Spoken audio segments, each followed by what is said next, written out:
কিছুমান বস্তু আমি উপহাৰ হিচাপে কাৰোবাক দিব নালাগে হয়। গতিকে সেই বিষয়টোত আজি আমি কথা পাতিম কেনে ধৰণৰ সেই বস্তুবিলাক আৰম্ভ কৰিছো আমাৰ কি হয় কেতিয়াবা আমি কিছুমান উপহাৰ দি দিওঁ আৰু আমি যেটো উপহাৰ দিবই লাগিব যেহেতু সমাজখনত আমি আছো এটা আমাৰ নিয়ম সেইটো সমাজৰ নিয়ম সেই নিয়ম আমি মানিবই লাগিব হয় কিন্তু আমি এই উপহাৰখিনি দিওতে নিজেই অকমান সাৱধান হৈ উপহাৰ দিলে আমাৰ কাৰণেও ভাল আৰু আমি যিজন আমাৰ অন্তৰে ভাল পোৱা মানুহক আমি উপহাৰ দিম সেই মানুহজনৰ কাৰণে কল্যাণ হ'ব যদি আমি ভগৱানৰ মূৰ্তি উপহাৰ দিওঁ নিশ্চয় ভগৱানৰ মূৰ্তি সকলোৰে ভাল লাগে কিন্তু তাত এটা কিন্তু আছে ডাঙৰ কিন্তু এটা আছে আমি ভাল পোৱা ভগৱানৰ সেই বিশেষ মূৰ্তিজনা সমুখত আমি যিজন ব্যক্তিক দিম সেইজনা মানুহৰ কাৰণে সেই বিশেষ ভগৱানৰ মূৰ্তিজন তেখেতৰ প্ৰিয় নহবও পাৰে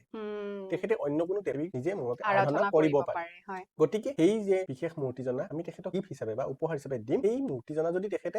শোপিস মানে আমাৰ ড্ৰয়িং ৰুমত শোপিস হিচাপে সজাই থৈ দিয়ে তেতিয়া হলে কিন্তু আমাৰ নিজৰ কাৰণেও দুখজনক বাৰ্তা হ'ব পাৰে বা আমি সমুখত যিজন ব্যক্তিক উপহাৰ দিছো তেখেতৰ কাৰণেও কিন্তু দুখজনক সময় বা দুখজনক বাৰ্তা প্ৰেৰণ কৰিব পাৰে গতিকে আমি তেনেকুৱা উপহাৰ দিয়াৰ পৰা বিৰত থকাটো খুবেই গতিকে প্ৰথম যেটো হৈছে আপুনি কেতিয়াও দিব নালাগে উপহাৰ হিচাপে হেয়া হৈছে যি কোনো ভগৱানৰ মূৰ্তি গতিকে সেই ক্ষেত্ৰত অকমান সাৱধান হ'ব আৰু দ্বিতীয়তে হ'ল কোনো ধৰণৰ ওয়াটাৰ ৰিলেট মানে পানীৰ লগত সম্পৰ্ক থকা বস্তু যেনে একুৱেৰিয়াম